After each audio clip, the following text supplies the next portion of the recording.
Haleluya. Shalom. Shalom. Haleluya, keren banget hari ini ya. Saya pakai kaos biasa. Waduh, Pak Jonathan keren banget, luar biasa. Ya, malam hari ini kita akan sama-sama mendengarkan kesaksian dari Mr. Jonathan Tan, bagaimana hidupnya diubahkan oleh Tuhan. Mari saya persilahkan kesempatan ini kepada Mr. Jonathan Tan. Tuhan Yesus memberkati. Bukannya video ditayangkan dulu. Oke, boleh. Silakan. Oke, tayangkan dulu aja. Ya, boleh. Ya, video sekarang. dulu ya. Oke, ada video dulu katanya. Silakan.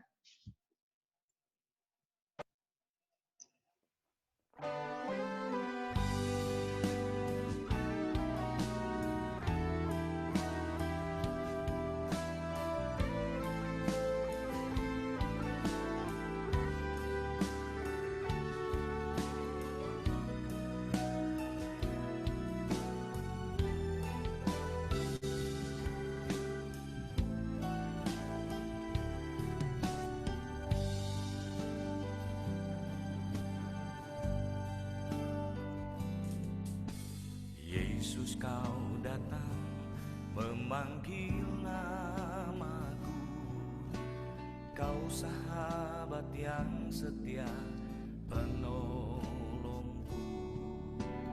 Yesus, ku datang memanggil namamu, kau mengangkatku dan menuntunku di setiap waktu. Bersamamu ku takkan goyang, bersamamu ku hadapi segala persoalan. Di saat badai menghadang langkahku, kau datang menolongku. Bersamamu ku takkan goyang, bersamamu kau beriku kekuatan yang baru. Ku persembahkan hidupku, Yesus, ku percaya.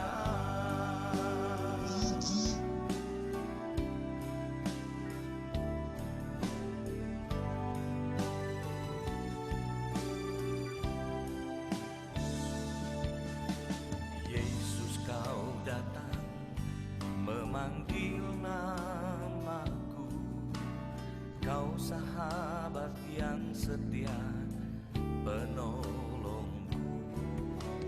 Yesus, ku datang memanggil namamu, kau mengangkatku dan menuntunku di setiap waktu.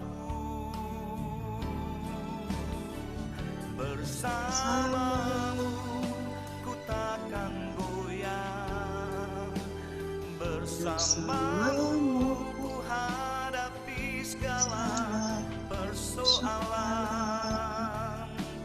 Di saat badai menghadang langkahku, kau datang menolongku. Bersamamu ku takkan goyang, bersamamu kau beriku kekuatan yang baru. Ku persembahkan hidupku, Yesus, ku percaya.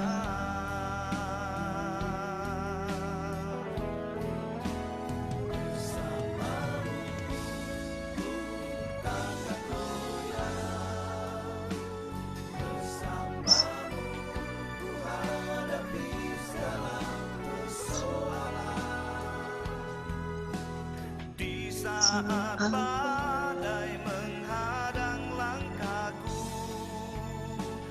kau datang menolongku.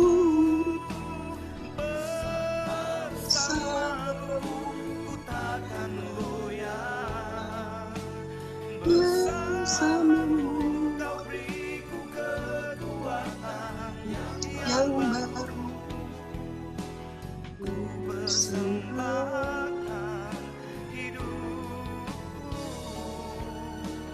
Yesus ku percaya, Yesus ku percaya, oh, Yesus ku percaya.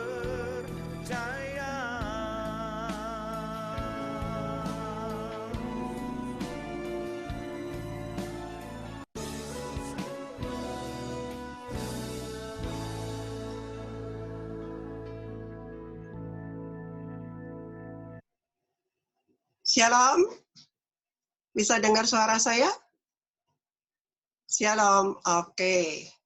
Pertama, saya ucapkan terima kasih untuk Ibu Eli yang sudah memberikan saya kesempatan yang keempat kalinya saya bisa bersaksi di Zoom meeting. Yang pertama untuk teman-teman Persekutuan Doa Victory yang di Surabaya, Semarang, Bali, kali ini Jakarta, semuanya gabung jadi satu. Ini semua adalah rencana Tuhan. Puji Tuhan. Thank you, Bu Eli. Terima kasih. Sebelumnya mungkin dari saudara-saudara yang terkasih dalam Tuhan pasti udah pernah lihat saya di YouTube. Mungkin sebagian juga ada yang lihat dari buku saya. Tapi di sini kita bisa ketemu muka meskipun melalui Zoom meeting. Jadi ada satu pintu yang Tuhan tutup, tapi ada pintu yang tidak terbatas yang bisa ketemu dengan saya. Amin. Tuhan kita itu dahsyat. Saya mau cerita tentang kehidupan saya, mungkin saya singkat aja di sini. Saya dulu adalah laki-laki, saya dari 11 bersaudara, dari 5 laki-laki, 5 perempuan, saya nomor 11. Akhirnya beginilah jadinya, nggak laki, nggak perempuan. Saya dulu lahirnya Surabaya, papa saya beragama Buddha, dan kebenaran saya sekolah Kristen, jadi saya tahu Tuhan, tapi saya tidak mengenal Tuhan secara benar. Dan waktu saya kecil, saya tahu tubuh saya secara jasmani itu adalah laki-laki, tapi saya mempunyai sifat perempuan. Saya suka menjahit, saya suka masak, saya suka main boneka. Itu yang saya lakukan, dan saya juga tidak mengerti kenapa ya saya bisa begini. Saya nggak mengerti dulu. Tapi saya juga nggak bertanya kepada orang tua saya. Jadi menurut saya setelah saya mengerti, oh ternyata itu pembenaran diri saya itu yang salah.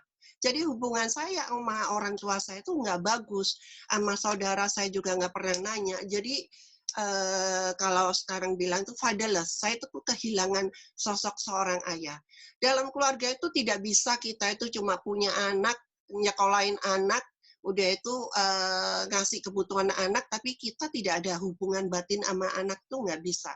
Akhirnya anak itu akan mencari di luar. Demikian juga dengan kehidupan saya dulu. Jadi saya tuh nggak bisa ada hubungan dengan orang tua, itu nggak bisa. Jadi saya tuh mikirin diri saya sendiri, kenapa saya begini, kenapa saya begini. Saya dulu selalu menyalahkan Tuhan. Tuhan, kenapa saya itu punya nasib begini.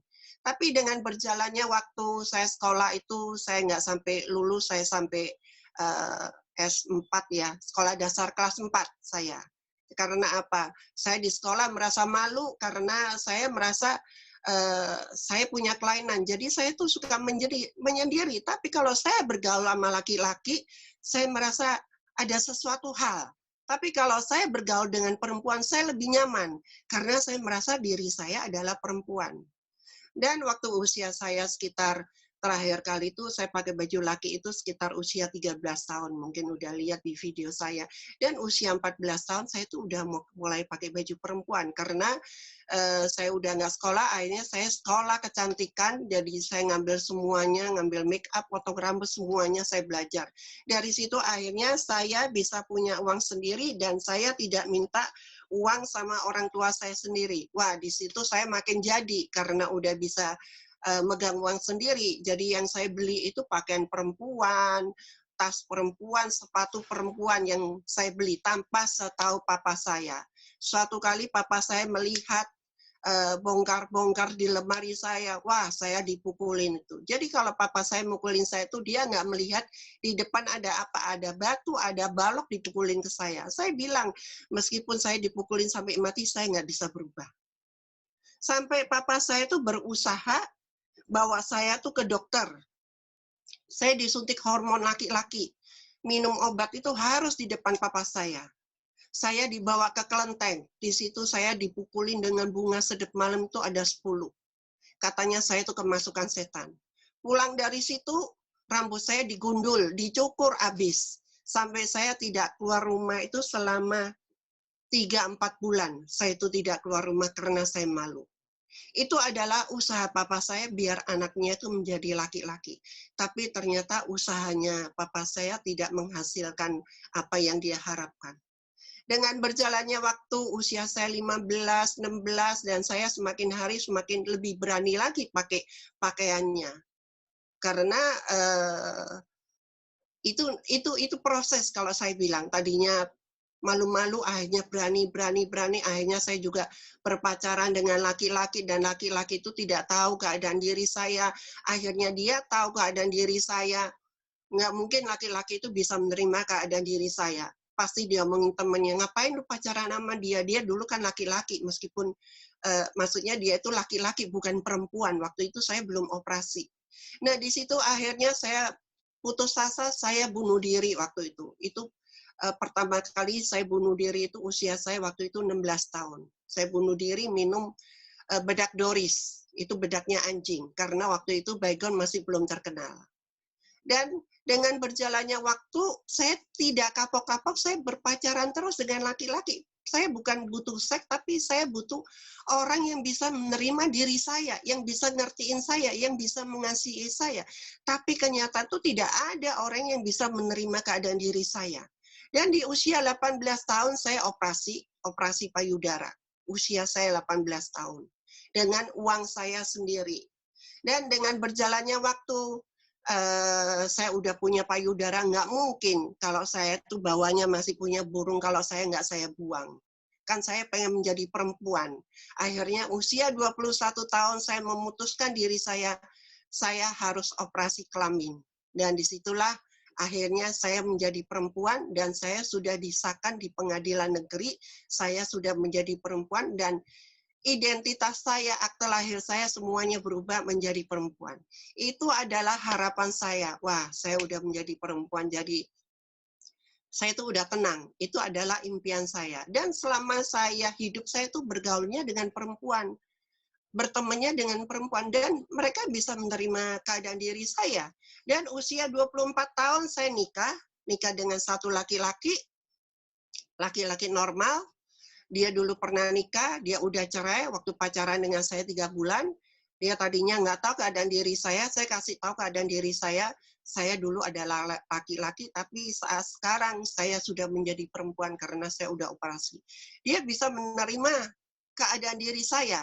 Setelah berjalannya waktu 10 bulan, akhirnya saya nikah dengan dia, dan saya nikah di catatan sipil. Jadi saya nggak mau asal nikah aja, saya nggak mau. Jadi saya pengen buktiin ke keluarga saya, ke orang tua saya, meskipun saya begini, saya juga bisa kawin. Jangan dipikir saya palsu gini bisa seenaknya sendiri. Tetapi pernikahan saya ternyata tidak berjalan lama. Dan waktu saya nikah, saya pakai baju pengantin, teman-teman saya tuh semuanya pada datang. Teman-teman saya yang perempuan, mereka pada bilang gini, gila lu ya, kita aja yang perempuan asli, kawin belum, punya pacar belum, lu udah duluan. Itu adalah kebanggaan diri saya.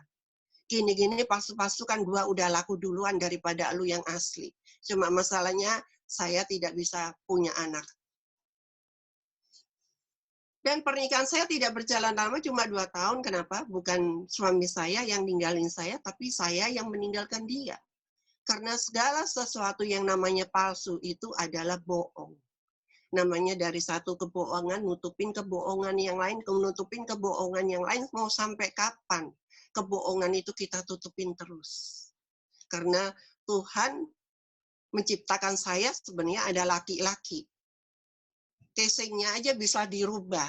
Tapi tetap aja onderdilnya yang di dalam diri kita tetap adalah laki-laki, meskipun mau dioperasi gimana pun. Itu nggak bisa berubah. Karena Tuhan itu dahsyat banget kalau menciptakan laki dan perempuan. Begitu dahsyat kalau perempuan itu punya tempat rahim, punya anak, kalau laki-laki itu tidak punya. Jadi meskipun saya dioperasi gimana pun canggihnya, tetap aja saya tidak punya kandungan. Dan akhirnya perjalanan saya setelah perkawinan saya selama 2 tahun, akhirnya putus saya yang meninggalkan dia karena saya selingkuh dengan laki-laki lain yang lebih cakep, yang lebih kaya. Tapi ternyata kenyataannya akhirnya dia pun juga ninggalin saya. Dan di situ akhirnya saya putus asa lagi, saya bunuh diri lagi, saya minum Baygon. Saya pikir nyamuk aja mati, apalagi masa saya nggak mati sih minum Baygon, karena saya tahu dulu kalau orang minum Baygon tuh pasti mati, nggak mungkin enggak. Tapi saya baru tahu ternyata Tuhan itu punya rencana dalam hidup saya. Hidup itu adalah proses, bukan protes. Kadang kita sebagai manusia, kita selalu protes sama Tuhan. Demikian juga dengan kehidupan saya yang dulu. Saya bilang sama Tuhan, Tuhan, kenapa sih saya bukan diciptakan menjadi perempuan? Kenapa saya harus laki-laki? Tapi ya udahlah, itu pembenaran diri saya yang salah. Ya udahlah, mungkin dengan caranya saya harus operasi dulu, saya menjadi perempuan. Nah, itu adalah pembenaran diri yang salah. Kadang orang selalu membenarkan dirinya. Tapi yang benar itu hanya ada di firman Tuhan. Kebenaran itu hanya ada di Alkitab. Nggak ada kebenaran yang lain tuh nggak ada kalau saya bilang. Akhirnya saya pindah dari Surabaya, saya pindah ke Bandung. Di situ saya kerja di salah satu salon untuk melupakan masa lalu saya. Dan akhirnya saya pergi ke Amerika dengan pacar saya, tinggal di situ selama 2 tahun saya di Amerika. Saya pikir saya tinggal di Amerika, saya tuh udah tenang. Karena tidak ada orang yang mengenal saya, yang tahu cuma pacar saya aja. Karena waktu itu dia bilang, ya udah saya mau sekolah, terus kita tinggal aja di Amerika, biar semua orang nggak tahu tentang masa lalu kamu. Tapi yang namanya sepanjang-panjangnya jalan tuh lebih panjang mulutnya orang. Benar nggak? Tapi saya percaya di tempat ini, di Zoom meeting ini, nggak ada yang mulutnya panjang. Boleh mulutnya panjang, tapi memberitakan firman Tuhan. Itu harus mulutnya panjang. Kayak di tempatnya Bu Eli, kalau ada persekutuan doa kayak hari ini, kita ajak teman-teman kita. Ya kan? Kita ikut yuk, Zoom meetingnya Bu Eli tiap hari, apa itu ada, saya suka ngikutin hari Sabtu, ada hari Selasa atau hari Rebo suka ada kan, ya kan? Kita ikutin, kita mendengarkan firman Tuhan, kita belajar untuk mendengar suara Tuhan. Jangan yang kita dengarkan itu suara iblis, suara pembenaran diri kita. Akhir-akhir ini Tuhan Yesus itu sudah mau datang, kalau saya bilang. Kenapa sekarang ini Zoom meeting, kenapa pintu gereja sudah tertutup? Tapi ada satu pintu yang Tuhan buka yang tidak terbatas. Ini adalah waktu kita, waktu COVID ini kita mau ngapain kalau kita nggak mencari Tuhan? Kalau saya bilang waktu COVID orang nggak mencari Tuhan, waduh, suatu saat dia itu akan menyesal sekali. Dan perjalanan hidup saya, setelah saya tinggal di Amerika, saya balik lagi ke Indonesia. Karena pacar saya waktu itu melanjutkan sekolahnya lagi ke negara lain, akhirnya saya pulang ke Indonesia, dan di situ saya menemukan teman-teman yang baru. Ternyata teman-teman saya yang baru itu rata-rata mereka beragamanya bukan beragama Kristen, kalau saya bilang. Akhirnya masuklah saya tahun 95-96 sama 2004 saya berangkat umroh, dan saya sudah memakai hijab waktu itu dari tahun 2001 sampai 2005. Dan saya juga belajar Al-Quran, saya juga belajar ngaji. Karena apa?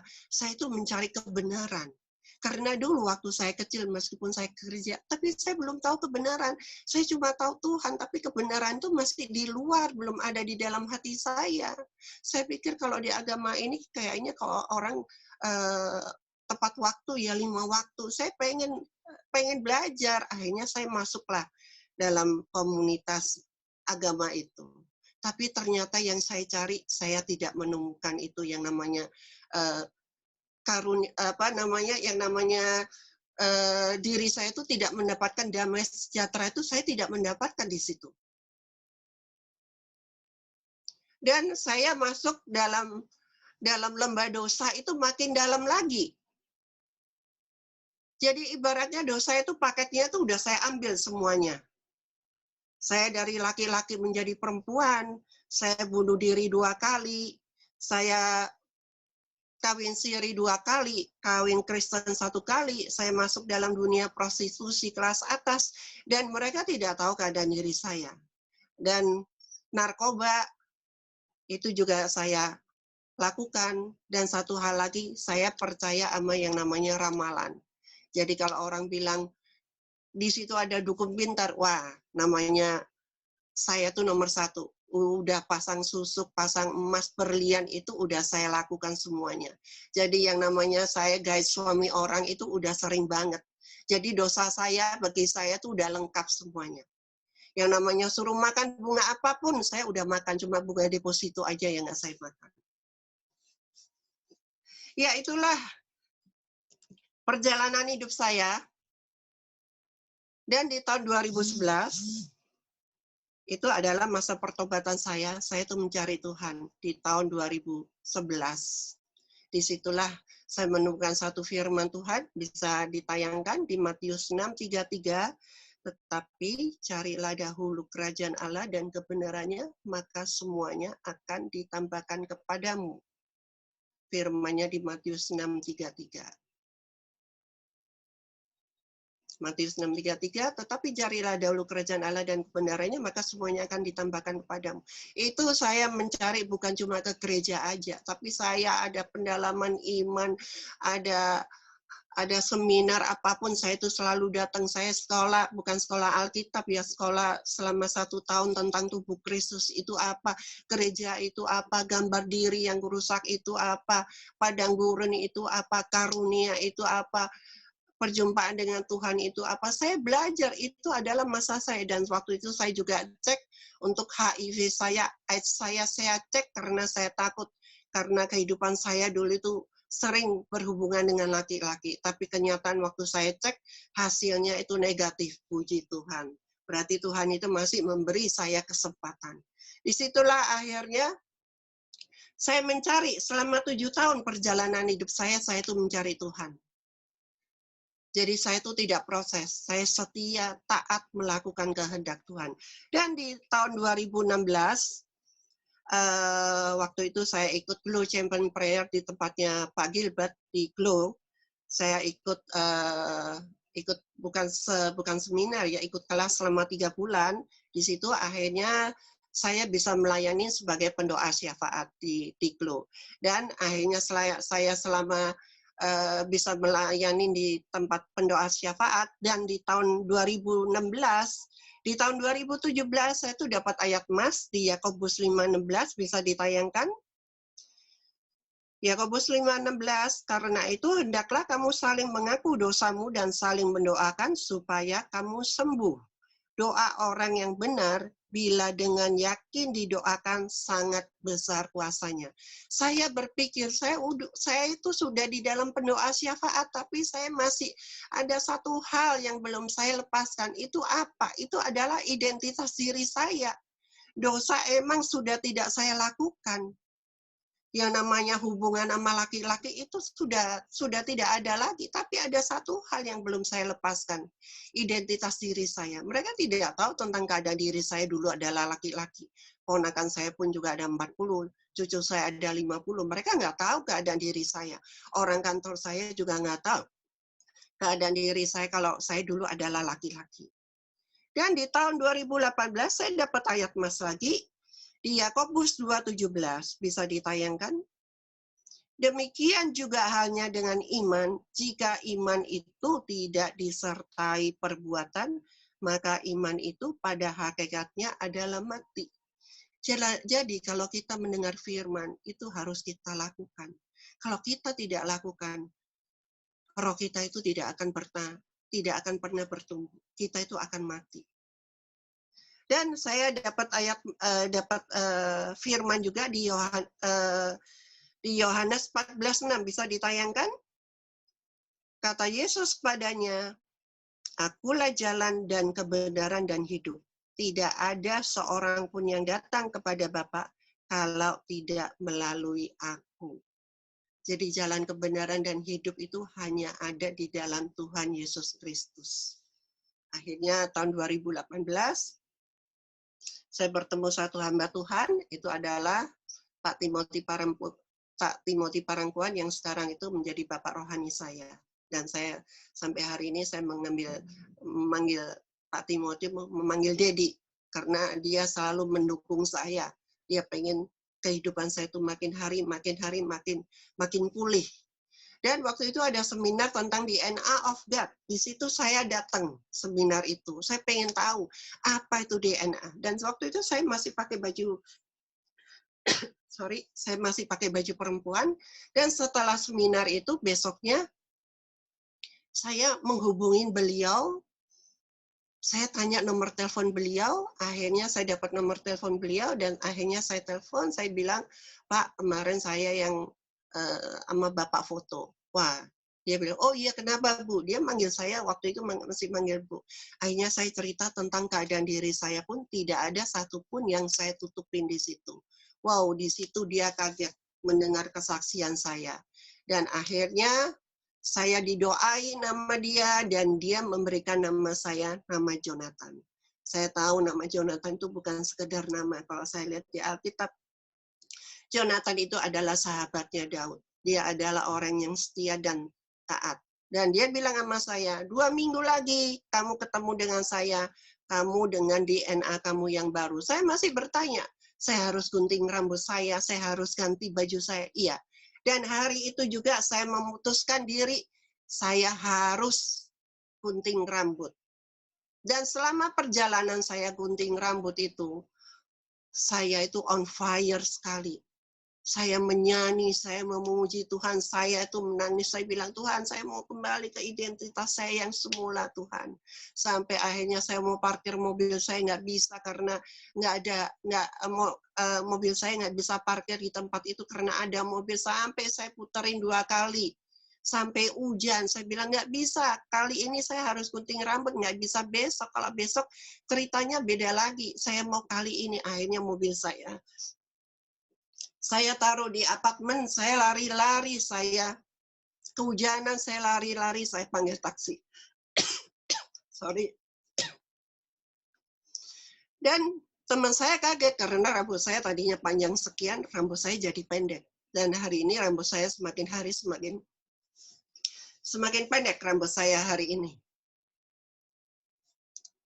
Pulang dari situ, saya cari baju laki. Saya nggak punya baju laki, semua baju perempuan. Akhirnya ada baju satu, kemeja model perempuan, tapi bisa dipakai juga laki. Akhirnya saya pakai dengan potongan rambut saya yang baru, saya foto sendiri, saya selfie sendiri, saya kirim ke salah satu hamba Tuhan, Pak Roni Rompas. Akhirnya Pak Roni Rompas kirim lagi Pak Gilbert. Dan besoknya saya bisa ketemu dengan Pak Gilbert di situ, dan saya didoain di situ. Dan saya masih ingat pesan-pesannya Pak Gilbert, Jonathan, kamu tidak mungkin menjadi laki-laki yang sempurna, laki-laki yang berotot, laki-laki yang berkumis, berjanggut. Tapi 2 hal itu saya klaim, karena dengan berotot, saat ini saya sudah berotot karena saya udah latihan boxing sekarang itu. Saya udah latihan boxing seminggu 2 kali. Dan itu juga perjalanannya hidup, saya bisa ketemu dengan pelatih saya yang dahsyat. Dia adalah juga anak Tuhan. Dan di situ Pak Gilbert juga berpesan sama saya, kamu tidak akan kawin, kamu tidak akan punya anak, tapi kamu bisa punya anak rohani. Disitulah akhirnya saya bilang, ya Tuhan, saya siap. Saya harus punya anak rohani. Meskipun saya tidak punya anak, tapi saya harus punya anak rohani. Dan saat ini banyak yang konseling sama saya. Rata-rata mereka yang LGBT, lelaki gemuk berwajah tampan, itu banyak yang konseling sama saya saat ini. Dan mungkin waktunya sebentar lagi ya.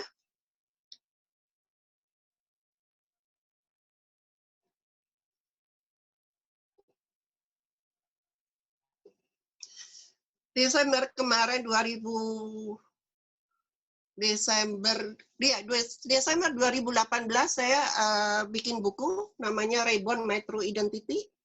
Ini adalah buku saya dan buku ini sekarang udah saya bikin sebanyak 4.500. Sampai hari ini pun masih banyak yang minta buku saya karena buku ini sangat memberkati. Kalau misalkan saudara-saudara ingin mendapatkan buku saya, bisa join di IG saya Jonathan_Tan23. Dan kenapa di sini ada salib di buku ini? Ada salib. Ini adalah gambar identitas saya yang palsu. Ini adalah identitas saya yang sebenarnya. Karena apa?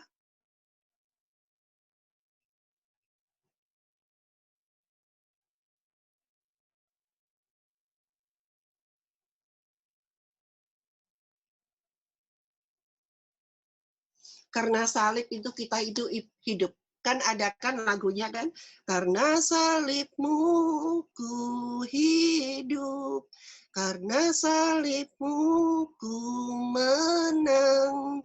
Engkau yang berkuasa sanggup melakukan mujizatmu di hidupku. Saya suka menyanyi, tapi suara saya nggak bagus. Tapi saya tahu Tuhan itu tidak melihat suara saya, tapi Tuhan itu melihat hati saya.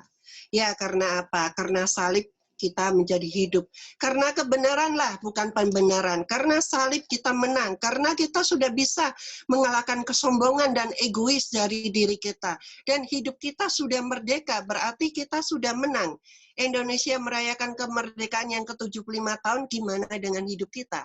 Hari Senin Indonesia itu merdeka loh, 75 tahun. Gimana dengan hidup kita? Hidup kita mau nggak merdeka? Kita mau kan menjadi anak Tuhan, hidup kita itu merdeka. Kita nggak mau dijajah sama iblis. Kita nggak mau hidup kita itu dibelenggu sama dosa. Kemerdekaan adalah berpindah kepada identitas yang baru dan menyambut terang yang dari Tuhan Yesus Kristus. Dalam merdeka selalu ada kesaksian-kesaksian yang baru. Jangan hidup kita agamawi yang monoton, tapi hidup kita yang sudah berubah, sudah tidak terbelenggu dari dosa. Bebas dari tekanan, tidak khawatir, tidak takut lagi. Hidup kita tidak dikendalikan dosa lagi. Yang nyata dan orang lain bisa melihat kemerdekaan Kristus dalam diri kita mengalami kehidupan yang real, yaitu ucapan dan tindakan kita yang sama. Kehidupan adalah kita yang sudah dimerdekakan oleh Yesus Kristus bersama identitas yang baru dan menyambut terang. Bisa ditayangkan Yohanes 8:32.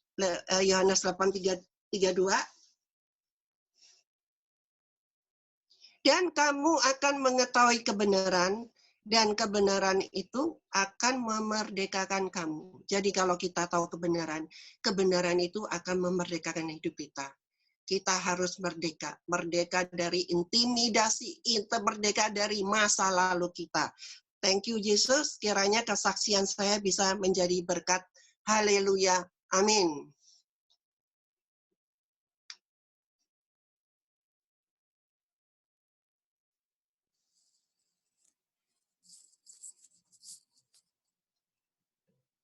Oke. Ya, sorry. Ya, terima kasih Pak Jonathan sudah menyampaikan kesaksian. Ya, mungkin ada yang 1-2 pertanyaan. Mungkin sebentar ada 1-2 pertanyaan nggak? Silakan private ke saya kalau mau 1-2 pertanyaan ya. Saya hanya ingin ya Anda private, chat private ke saya untuk bisa menanyakan sesuatu kepada Pak Jonathan. Oke. Ada? Semua bilang puji Tuhan, puji Tuhan, puji Tuhan. Ya. Ada yang tadi juga bilang videonya aja, dari videonya aja udah luar biasa. Pertanyaannya, ada yang pertanyaannya begini Pak Jonathan. Kok suaranya masih terdengar seperti suara perempuan? Apa juga operasi apa gimana Pak? Ya, kalau suara saya dari dulu itu begini. Jadi suara saya tidak pernah berubah. Dan saat ini pun masih banyak yang manggil saya, manggil Pak, manggil Bu. Tapi bagi saya nggak masalah. Dia mau manggil saya Pak, manggil Bu. Tapi di saat saya lagi diem, lagi saya bawa mobil, misalkan lagi parkir, saya lagi diem, mereka manggil saya Pak. Tapi kalau saya lagi bilang terima kasih, oh maaf, maaf Bu. Bagi saya nggak apa-apa. Manusia bingung melihat saya. Tapi yang pasti Tuhan Yesus Kristus sudah tidak bingung lagi melihat saya. Amin. Oke. Sip, haleluya. Oke, nggak apa-apa ya, nggak masalah mau dipanggil Nggak apapun ya. masalah, ya. Oke, ada nggak pertanyaan? Bagaimana hubungan Pak Jonathan dengan keluarga sekarang? Bagaimana katanya Pak? Kalau saya dengan keluarga, kalau saya emang dari dulu itu nggak dekat sama keluarga ya. Dari usia saya 26 tahun, saya tuh udah nggak ada di Surabaya lagi, saya hidup sendiri, saya berpetualang, ya kan? Dan mereka juga udah tahu kalau saya itu sekarang udah berubah dengan pakai baju laki-laki. Dan saya rasa mereka itu banyak lihat di YouTube saya. Dan ponakan-ponakan saya pun sekarang sudah manggil saya tuh bukan, kalau dulu manggilnya saya tante, manggil I, tapi mereka sekarang udah manggil saya Om, manggil saya Susu, gitu. Oke. Dan saya haleluya. satu hal lagi, saya lupa. 18 bulan yang lalu, saya tuh udah operasi, saya udah angkat implan payudara saya yang sudah 40 tahun berada di tubuh saya. Udah kayak bangsa Israel ya, 40 tahun ya. Itulah kehidupan saya. Nggak bisa implan ini harus saya angkat. Dan saya juga bisa ke kamar mandi laki-laki sekarang. Oke, oke, luar biasa ini ya. Nah, terus katanya ada yang bertanya begini, nggak apa-apa saya lanjutkan dulu pertanyaannya. Boleh. Nah, terus sekarang merasa secara kejiwaan, apakah masih terpenjara dengan kejiwaan wanita atau sekarang sudah benar-benar kejiwaannya sudah aku nih pria begitu ya? Ya, namanya identitas itu identitas bukan yang dari Kristus, bukan identitas dari Tuhan Yesus Kristus, itu adalah identitas palsu.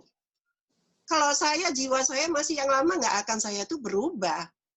Kenapa rambut saya gunting? Kenapa payudara saya angkat? Kenapa saya sekarang ke kamar mandi laki-laki? Karena iman tanpa perbuatan hakikatnya adalah mati. Jadi saya mau melakukan kebenaran. Wow, luar biasa jawabannya. Dahsyat. Pertanyaan terakhir ya, ini yang terakhir. Titik baliknya itu pertobatan itu gimana Pak? Sedikit aja titik baliknya. Oke. Karena perjalanan hidup saya itu panjang ya. Saya dari kecil sampai usia 58 tahun. Coba bayangin, ya kan? Makanya waktu saya bertobat itu nggak langsung bertobat, tapi ada perjalanan, ada proses dari 2011, 12, 13, 14. Itu carilah dahulu kerajaan Allah dan kebenarannya, maka semuanya akan ditambahkan kepadamu. Dan terakhir kali identitas diri saya yang harus saya lepaskan. Ibaratnya sampah-sampah itu harus saya lepaskan semuanya. Nggak boleh ninggalin sampah sedikit pun, itu udah nggak boleh lagi. Karena kita harus sepakat, harus selaras dengan firman. Kalau kita tidak sepakat dan selaras dengan firman, tidak akan bisa. Kita harus lakukan bagian kita, Tuhan juga akan lakukan bagiannya. Dan segalanya indah pada waktunya Tuhan. Amin. Wow, tepuk tangan. Luar biasa. Jadi saya percaya hanya Tuhan yang bisa menyelamatkan hidup kita, yang bisa memulihkan hidup kita itu hanya Tuhan Yesus Kristus. Nggak ada Tuhan-Tuhan yang lain, itu tidak ada. Dan namanya pemulihan hanya Tuhan Yesus Kristus. Oke, thank you Pak Jonathan. Terima kasih buat kesaksiannya malam hari ini, dahsyat luar biasa. Amin. Dan kesaksian ini juga Anda bisa mungkin buat teman-teman yang tidak bisa bergabung malam hari ini bisa melihat nanti di channel YouTube kita ya, karena kesaksian ini direkam dan akan tampil di channel YouTube kita. Baik, untuk selanjutnya saya berikan kesempatan untuk Ibu Gembala kita, Ibu Eli Kurniawati. Silakan Ibu Eli dan Pak Jonathan bisa di mute ya mic-nya. Oke, Tuhan Yesus memberkati. Ya, shalom semua. Suara saya sudah terdengar ya. Jelas. Ya. Kita berdoa dulu. Tuhan, kami serahkan Firman ini dalam tanganmu, urapi bibir lidah hambamu, kuasamu dinyatakan. Dalam nama Tuhan Yesus, haleluya, amin. Ya, kita percaya bahwa kesaksian Jonathan ini menjadi kekuatan kita, bahwa itu anugerah, kasih karunia. Ketika ada titik balik, ya, hati yang hancur tidak pernah dipandang hina. Tuhan itu tidak pernah lihat masa lalu seseorang, bahkan di Yesaya 1 ayat 18 berkata apa? Dosamu merah seperti kermisi akan menjadi putih seperti salju. Masa lalumu sekelam apapun, percayalah ketika kita datang kepada sumber kasih karunia, hidupnya pasti berharga dan akan jadi orang yang luar biasa. Yuk kita buka di Markus 1 ayat 15 ya. Saya nggak panjang-panjang, tapi saya akan sampaikan satu pesan firman Tuhan yang membuat kita hari-hari ini di akhir zaman supaya tahu fokus hidup kita itu apa. Markus 1 ayat 15 katanya, waktunya telah genap, kerajaan Allah sudah dekat, bertobatlah dan percayalah kepada Injil.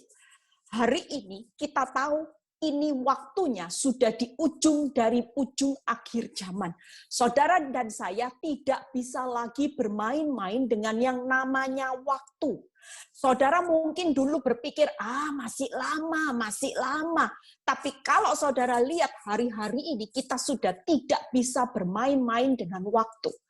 Dan kita bisa bayangkan hari ini persiapannya. Seandainya besok ada pengumuman, Tuhan Yesus akan datang segera. Apa yang akan kita lakukan? Otomatis fokus kita akan berubah. Saudara yang dulu cuma fokus cari uang, mengejar harga diri, mengejar deposito. Hari ini kita pasti berbalik. Banyak orang yang sampai hari ini belum nyadar seperti Jonathan. Yang terus hidup di dalam kenikmatan dosa. Tapi kita tahu 3 hal hari ini, waktunya telah genap. Sudah amat sangat singkat. Saudara dan saya ada 3 hal yang Tuhan mau hari ini fokus, 3 hal untuk hidup di waktu yang akan sangat singkat, saudara. Kita harus mengubah gaya hidup dari duniawi menjadi gaya hidup surgawi. Saudara tidak bisa hari ini hidup itu semau-maunya saudara dan saya. Hidup ini hari ini fokus yang pertama adalah fokus kepada kerajaan Allah. Saudara dan saya hari ini orang yang seperti Jonathan menyadari siapa dirinya, jati dirinya. Dan ketika itu titik balik, dia sadar bahwa fokus hidupnya bukan membangun kerajaan harga diri. Tapi kerajaan Allah dan kebenarannya itu yang harus dia bangun. Saudara dan saya hari-hari ini, yuk kita semua fokus. Yang Tuhan mau hari ini, sudahkah kerajaan Allahmu terbangun? Jangan cuma mikiri kerajaan bisnis terus, kerajaan kekayaan terus, kerajaan nama baik, kesuksesan, kepintaran. Percayalah kalau hari ini waktunya sudah singkat, apa yang diperhitungkan Tuhan? Kerajaan Allah. Karena semua kesuksesan saudara, baik nama baik, yang namanya dosa, semuanya sedang dalam perjalanan dilenyapkan. Saudara dan saya hari ini mulai berubah. Arah saudara mulai bangun kerajaan Allah. Tanam benih-benih kebenaran. Kalau hidupmu hari ini belum melakukan sesuatu, saudara mulai tanam kebenaran. Mungkin hidupmu hari ini ada banyak hal, kesulitan hidup, tidak apa-apa. Ini waktunya saudara dan saya mulai menabur benih kerajaan Allah. Bagaimana kalau saudara tidak mengalami proses bisa kerajaan Allah terbangun? Yang pertama. Yang kedua, ya kita hari ini yang kedua fokus pada pertobatan. Hari ini kita mau bangun apa yang menjadi kesenangannya Tuhan, asal Tuhan senang. Seperti Jonathan hari ini kita tahu dia punya hak istimewa. Kenapa? Dengan pengorbanannya itu membuat hati Tuhan disenangkan. Dia fokus kepada pertobatan walaupun tidak gampang. Sampai operasi implan. Ya, sampai dibuang 40 tahun. Karena dia mau tahu sungguh-sungguh untuk mencari pertobatan yang sejati. Bukan yang palsu. Ada banyak orang yang bertobat-tobat.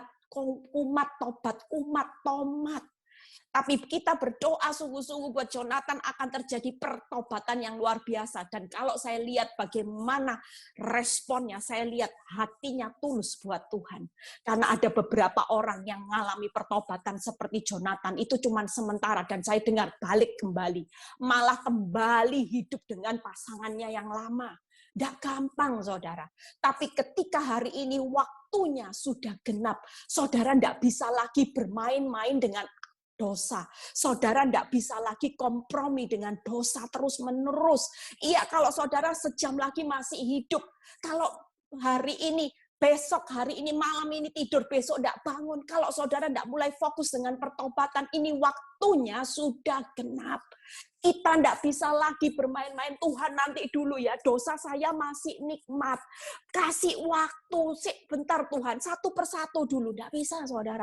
Sekali kita tahu bahwa upah dosa adalah maut. Buat saudara dan saya, hidup dalam pertobatan bukan hanya orang-orang yang seperti Jonathan, ya pembunuh, pencuri, pezina. Tapi yang saudara malam ini, hidup dalam kepahitan pun, saudara dan saya perlu bertobat. Kalau saudara belum mengampuni, saudara juga akan binasa. Kalau waktunya sudah sangat genap, hari ini yang hidup dalam kepahitan, yang hidup dalam kecewa, kebencian, amarah, walaupun sakit seperti apapun, Tuhan mau malam ini kita fokus hidup di dalam pertobatan. Jangan kejar perkara sia-sia, mulai kejar pertobatan. Kalau Tuhan dalam doa ingat, kamu punya rasa dendam sama orang ini, segera bereskan. Kalau Tuhan bilang gini, jangan TTM loh ya, enggak baik. Nanti ini makin menjerat dosa. Iya ya, Bu Eli bilang waktunya sudah sangat genap.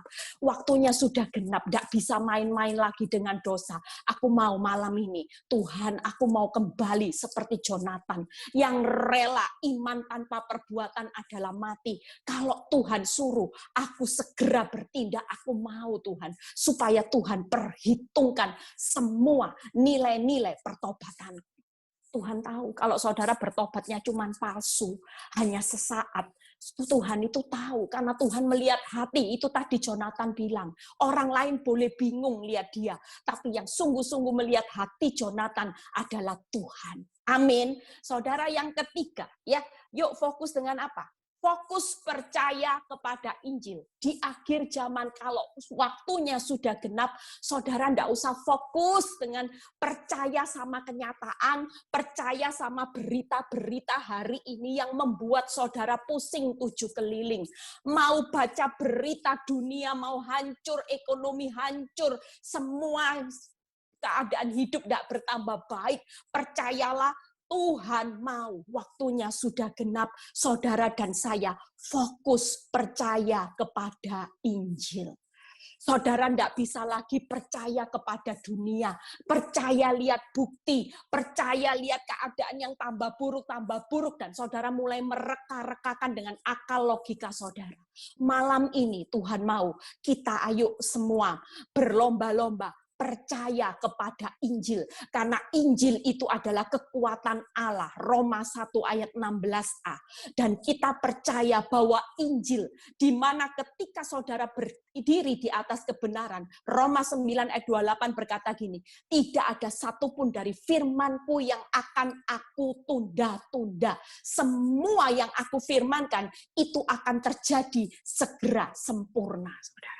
Hari ini Injil kekuatan Allah. Saudara dan saya, ketika saudara pilih percaya Injil, percayalah, goncangan apapun tidak membuat saudara lemah. Saudara akan berjalan makin lama makin kuat. Karena Injil itu kekuatan Allah.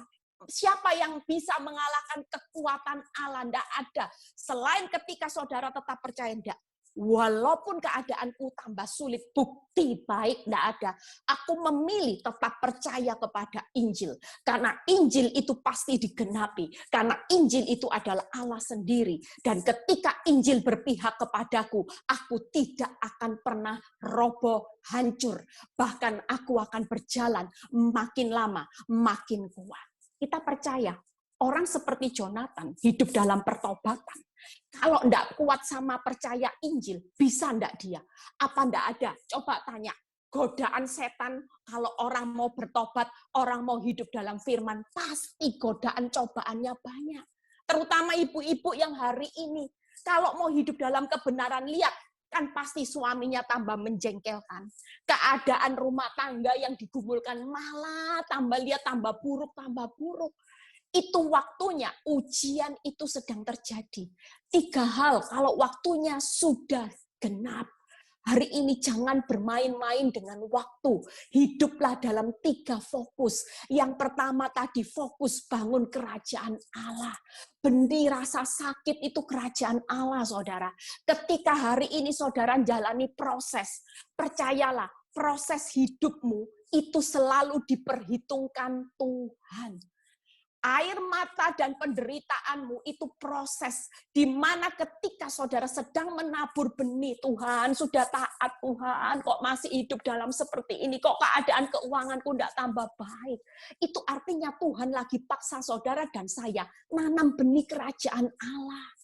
Saudara dan saya hari ini apa yang bisa saudara lakukan ketika keadaan tidak bertambah baik? Saudara tetap bisa bilang gini, aku tetap mau percaya, aku tetap mau responku benar kok, aku ya tetap mau ngampuni, aku tetap mau berdoa, aku tetap mau bersukacita, bersyukur, walaupun Tuhan belum tolong hidup saya, aku tetap mau jadi berkat, aku tetap mau melayani, hidupku tidak mau jadi batu sandungan. Itulah benih kerajaan Allah.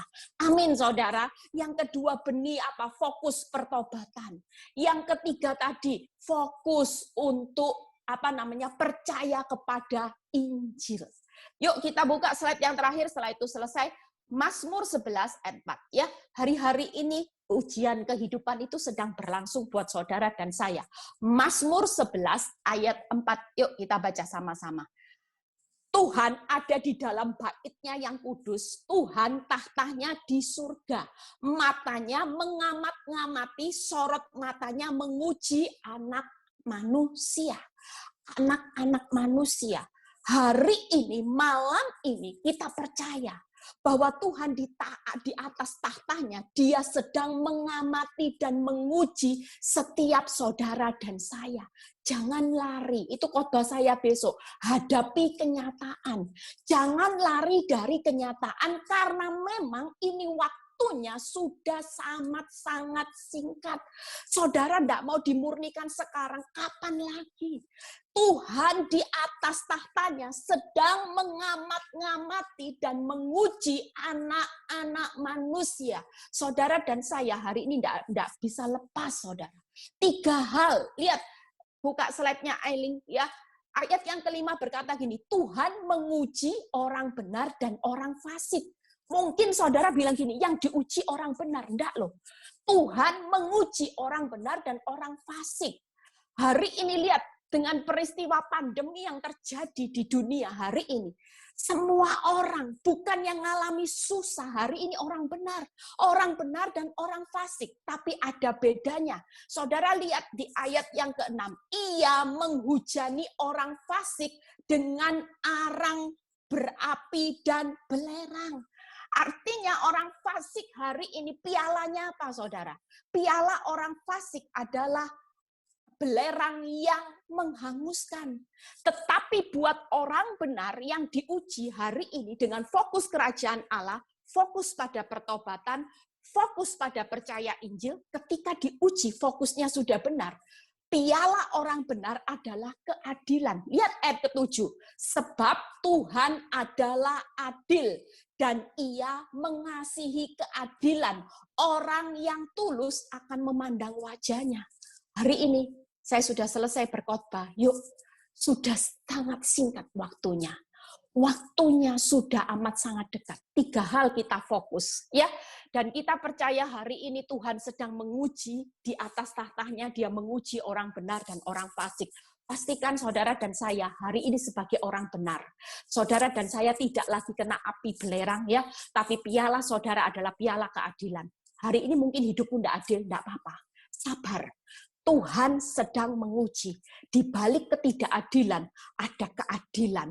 Ada sesuatu perkara besar. Di balik ketidakadilan, hari ini ada satu upah yang Tuhan sudah sediakan buat orang benar. Yaitu piala keadilan. Ada mahkota, ada satu kehidupan, ada jaminan kebahagiaan kekal selamanya.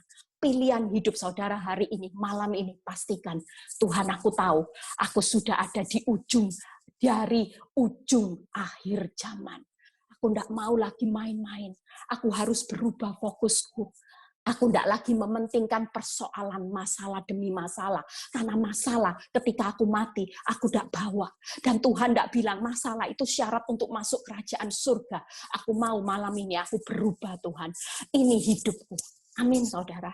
Yuk kita berdoa malam ini. Ya, kita berdoa buat Jonathan juga. Biar Jonathan mendapat anugerah Tuhan untuk tetap kuat di masa-masa pandemi. Ya, Jonathan tetap kuat, tetap menjadi orang yang menjadi saksinya Kristus sampai akhir menutup mata. Yuk kita berdoa. Tuhan, kami percaya bahwa malam ini adalah anugerah Tuhan yang terjadi buat Jonathan. Kami mendengar kesaksian seorang yang bertobat sungguh-sungguh, bahkan dia menyerahkan hidupnya, tidak main-main lagi Tuhan. Dia berkata bahwa inilah hidupku untuk memuliakan nama Tuhan. Biarlah kasih karunia Tuhan terus memagari dia untuk berjalan makin lama menjadi orang yang makin kuat.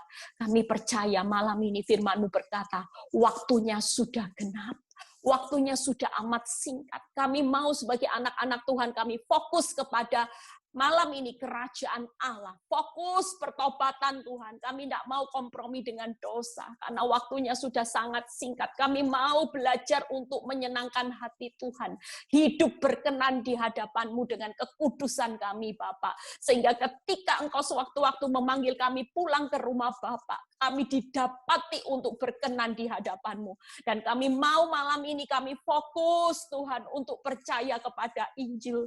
Di akhir zaman tidak ada satu kehidupan yang bisa kami percayai Tuhan. Semuanya mengecewakan kami Tuhan.